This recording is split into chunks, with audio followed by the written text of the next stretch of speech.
नमस्कार. आज बनवूया दुधी भोपळ्याची भाजी. जेवढा लागतोय तेवढंच घ्यायचा. साल काढून घ्यायचं, म्हणजे भोपळा शिजायला वेळ नाही लागत. छोट्या छोट्या तुकड्यांमध्ये काटायचे. भोपळा कट करून झालाय. हे हिरव्या मिरच्या आहेत, ह्याला चांगल्या भाजून घ्यायच्या. 4-5 पाकळ्या लसणाच्या. लसूण पण भाजून झालाय. शेंगदाणे भाजून घ्यायचे.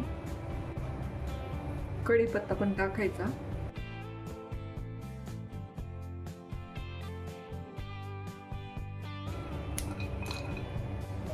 या वाटणामध्ये ना थोडीशी कोथिंबीर टाकायची, म्हणजे रंग पण छान येतो. वाटण तयार झाले. मध्ये तेल टाकायचं, मोहरी टाकायची.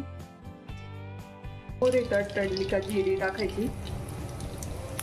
कढीपत्त्याची पानं टाकायची. हळद टाकून घ्यायची. हा कट केलेला भोपळा टाकून घ्यायचा.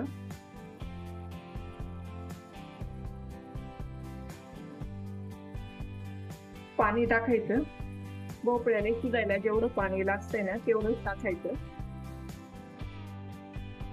मीठ पण टाकून घ्यायचं. ही भिजवलेली डाळ पण टाकायची. झाकण काढू, भाजी शिजली का बघू. भाजीमध्ये नाही हे वाटण टाकून घेऊ. थोडेसे पाणी टाकायचे. 2 मिनिटं ना उकळी काढून घेऊ.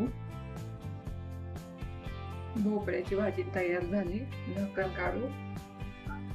वरून थोडीशी कोथिंबीर टाकू. Like, comment, and subscribe.